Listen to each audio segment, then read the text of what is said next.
Disgraceism. ABB's play on the following words. Disc, as in software program, plus disgrace, plus race, plus ism. Number 1.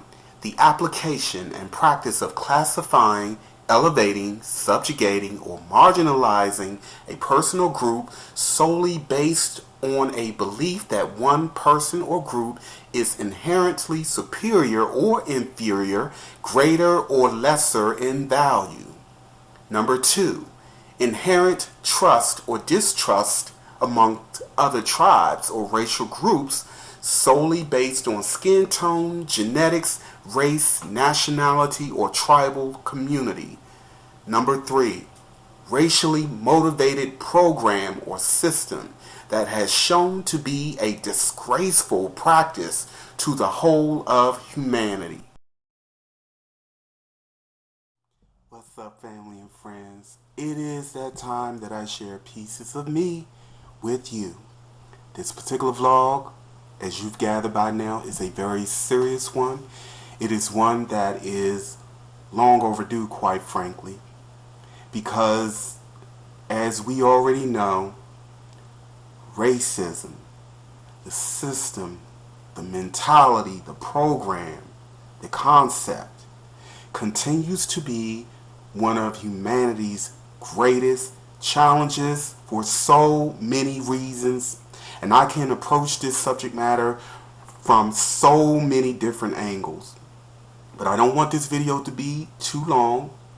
And as you guys know, I like to put my videos together a lot of times to be provocative, to provoke thought, to get us uncomfortable even at times, because I understand that sometimes we need to feel uncomfortable in order to face ourselves, face the real issues at hand. Now, I am going to share with you guys 2 personal experiences that I've had, one with blatant racism and one that was more covert. There are many experiences that I can share, but again, I do not want to make this video too long. And as I always do, I bring it all home to a moral, or the bottom line, so to speak.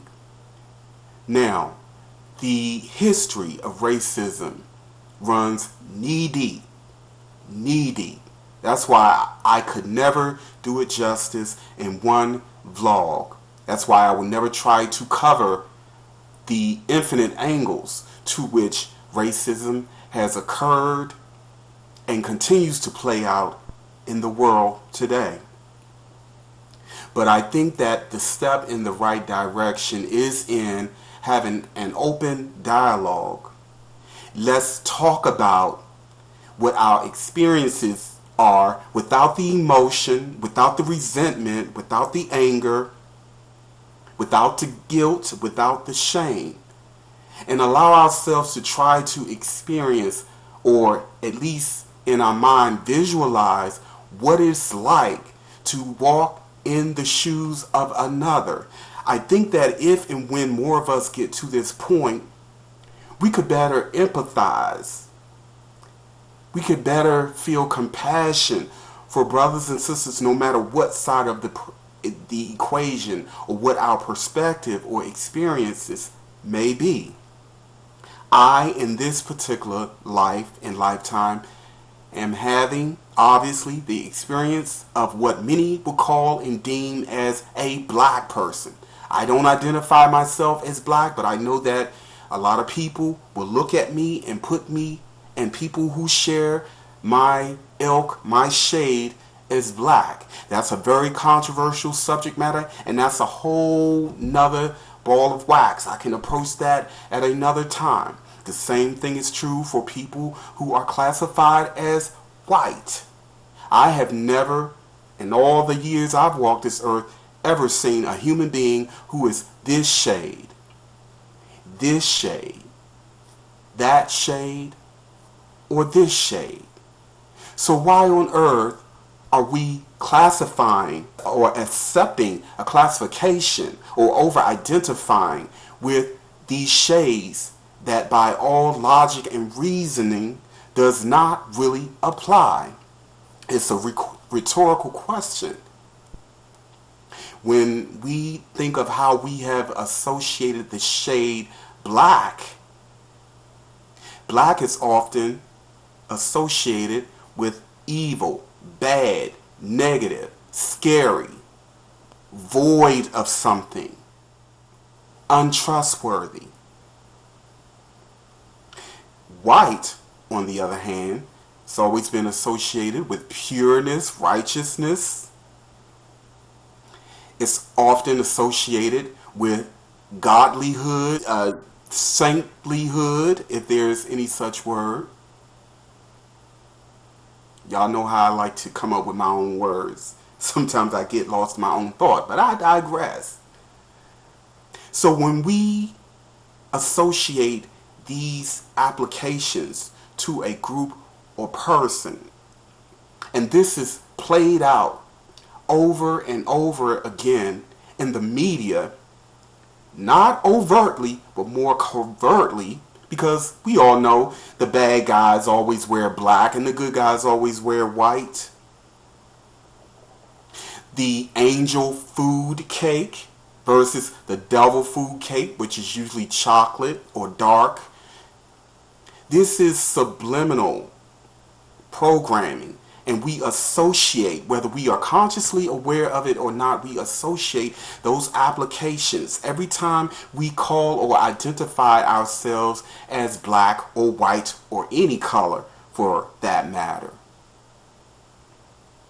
Now, I would like to begin sharing 2 personal experiences that I've had as it relates to the program of racism. My very first experience was about 11 years old. I had an uncle who used to come and pick me up to take me to spend the weekends with his 2 younger sons because we were all about the same age. And my uncle at the time lived in a middle-class neighborhood, predominantly white. And I'm using black and white as a point of reference. Please don't hit me up talking about there's no such thing as white and black. Again, this is all point of reference. I have to keep it as simple as possible to get my point across. But getting back to what I'm talking about.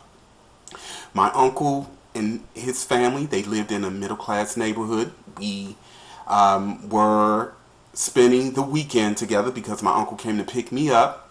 And this particular it was on a Saturday. My cousins wanted to go to a nearby playground. So, of course, that's what kids do. We go out and we play. So we went to nearby playground and was having a little fun, clowning around, being kids, when this little Caucasian boy came up on a bike. And one of my cousins saw the bike and was like, wow, check that bike out. That's a cool bike. So we were like, yeah, that's a cool bike. So my cousin went over to the little boy. He came into the area where we were, and one of my cousins walked up to him, and his brother right after followed him. And my cousin asked the boy if he could. He first complimented him on the bike, and then he asked the boy if he could ride his bike. Could he have a swing at it? And the little boy looked at my cousin with just the look of disgust and said emphatically, "My father told me not to play with niggers." Let's pause right here and quickly examine the word nigger. Based on the World English Dictionary, the word nigger is defined as 1, a derogatory name for a black person. 2, derogatory, a member of any dark-skinned race. 3, old-fashioned, offensive nigger in the woodpile, a hidden snag or hindrance.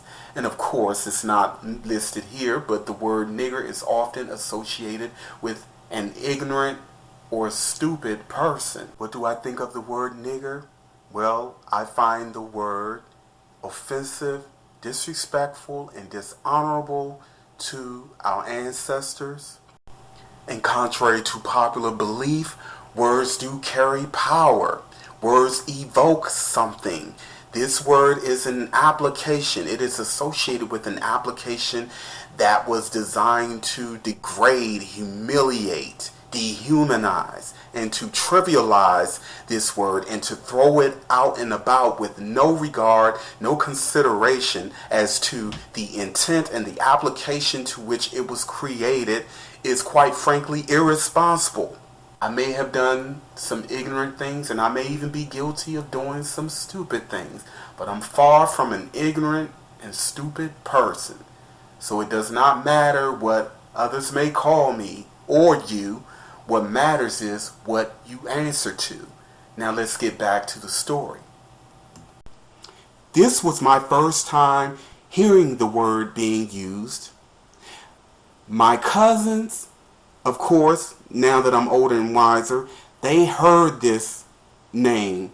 They've heard this title. They were berated and beat down with this word. So they had a different experience with it than I did at the time. So naturally, their response was very different from mine.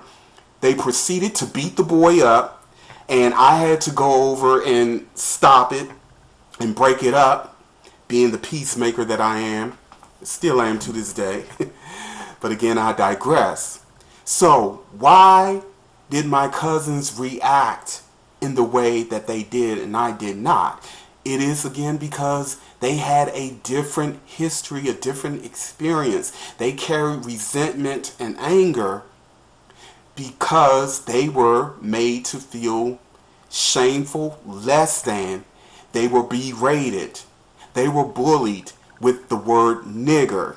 So naturally, there was a response within them hearing this from someone who resembled the very ones who beat that into them or bullied that into them to begin with. I, at that time, did not have that experience. So my response was more neutral.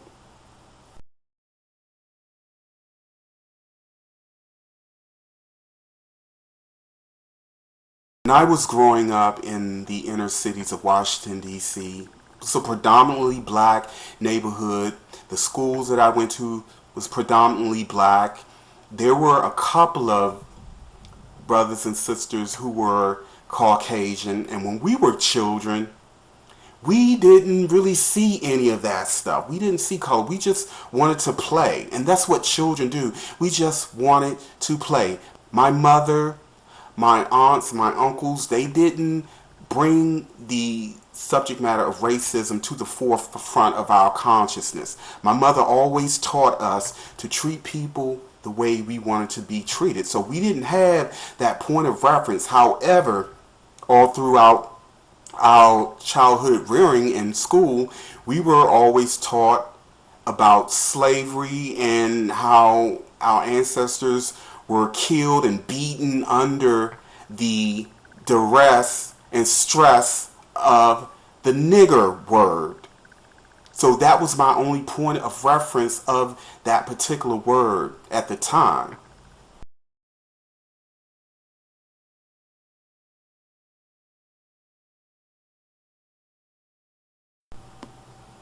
There I was, fresh, young, right out of school, ready to make an honest living and earn my own keeps. I was before a panel of an older Caucasian male and female for a job that I really wanted with an elite agency. The interview started off very well, that is until the older gentleman began explaining to me that the facility to which I may be hired was undergoing a lot of renovation and reconstruction, and therefore the lockers and storage spaces were unavailable for the women to store their pocketbooks and their purses. He began to explain that for this reason they do not tolerate or accept the theft of money and purses on the job. This man made it so much of a point that he talked about it and rambled on about how much they did not like or tolerate stealing and thievery on the job, that the female was clearly showing how much she was uncomfortable as I was, but I continued to keep my composure, keep a straight face. Now my question, my rhetorical question is, if you were a Caucasian male or female and you were sitting in this situation, what would you have thought? How would you have felt?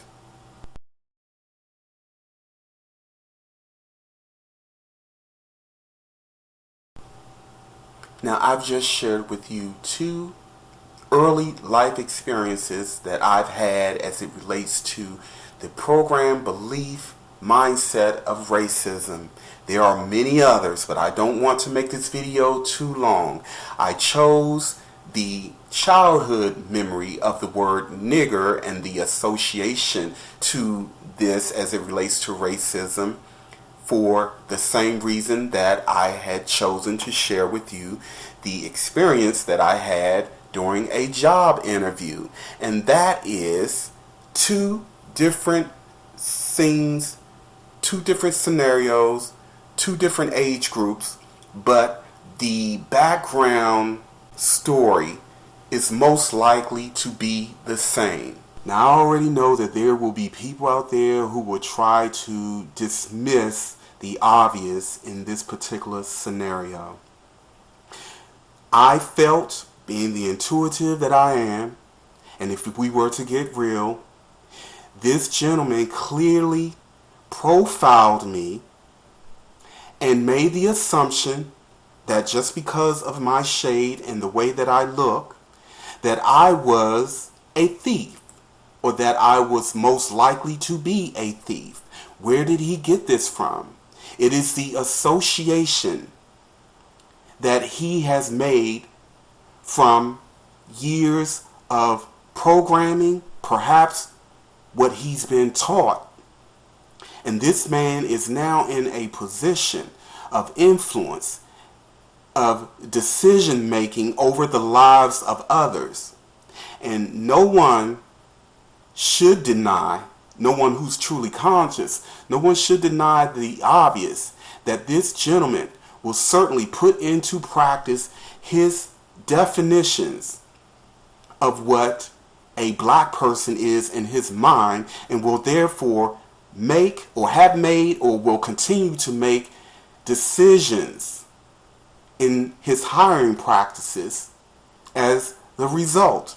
This is where prejudices take on a whole nother meaning, because we all have our own biases and prejudices. However, when we are in a position to hire, fire, or have some kind of direction or a level of power that could have influence on the life of another who we may have a bias and prejudice towards, this takes racism and the resentment that comes out of that kind of dynamic to a whole nother level. It was very inappropriate for this gentleman to spend the bulk of his interview, or the bulk of one singular talking point, making a fuss and ranting on about how much he does not appreciate or how much they do not tolerate stealing on the job. Now, I don't know how many brothers and sisters who are Caucasian or brothers and sisters who are of a different shade has ever been in a job interview and had this kind of is, what is the word I'm looking for? It's humiliating. It really is humiliating. That's how it felt. I didn't get the job.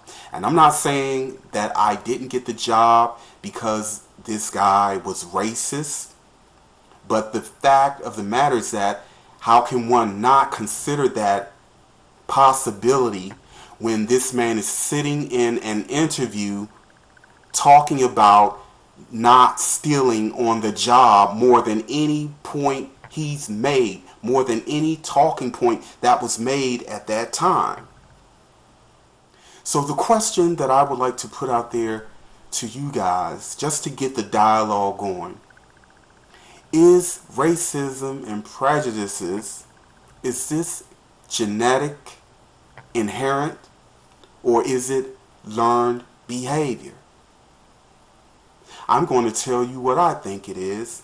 And of course, like I said, you guys weigh in. If you want to do a response video, that will be even better. I personally feel and think that racism is both inherent and learned. Now let me explain why. I've often said that we are the sum total of everything that we've been, and that we carry genetics, memory, cellular memory, organ tissue memory of our ancestors.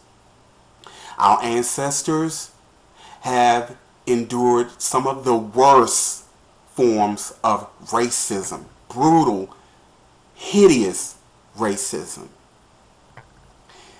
That memory, that energy, those emotions associated with all of that is in the DNA. This does not even include what we feel and what we carry on a soul core level. So when we hear the word nigger, cracker for that reason, honky, tar baby, monkey, all of these degrading terms that is associated with the software program of racism, most of us are moved to an emotional response. We have a knee-jerk reaction to it, especially when the dynamic is black and white, or black and white as we know it. So given the fact that our cells in the body have the program and the memory that of racism that has been passed down from generation to generation, then we have a system set in place that has institutionalized much of the racism, and we have a media, and we have agents, and we have politicians and the likes who use race-baiting tactics and techniques to keep us fighting and bickering and blaming and distrusting one another. All of these factors run those programs. Now, what is the difference in the programs that we run that's in the cellular structure and the organ tissue of the physical body versus the higher mind? The higher mind is more of where we are when we come into this reality. I've said it before, when we are born into this reality, we go into or go under the veil of forgetfulness, meaning we go into a state of amnesia. We're more pure in consciousness. We are not as connected to or wired to feed those programs in the lower self, the physical body. We are more one with our greater Christ self, higher self. This is why children are more apt to pick up and see and feel and sense things that us denser adults cannot, because children are operating more in a higher, pure state of consciousness, not within this lower state.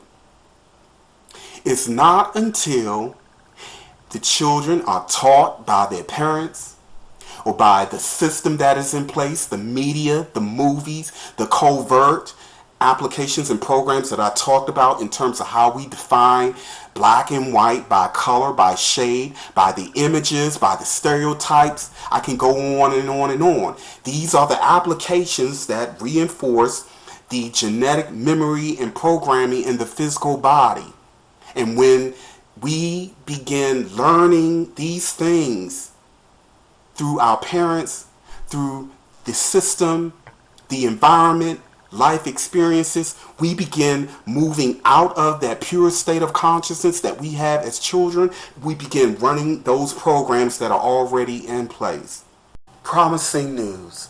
As those who cling to the old paradigms and programs of racism are incrementally phased out of material reality, beings who have a core sensibility, ability, and awareness to overwrite their physical genetic programming are incrementally phasing into material reality. These beings, children, are far less likely to be seduced, hypnotized, programmed, or lured into feeding into and run those programs that our ancestors created or were subjected to.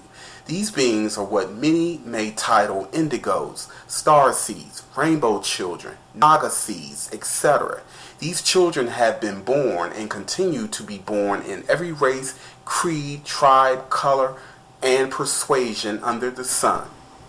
So there is no way that we cannot have our own prejudices, our own biases, our own trust and distrust as it relates to someone who has a different cranial, facial structure, a different shade, hair texture, a different life experience, a different nationality, a different ethnicity.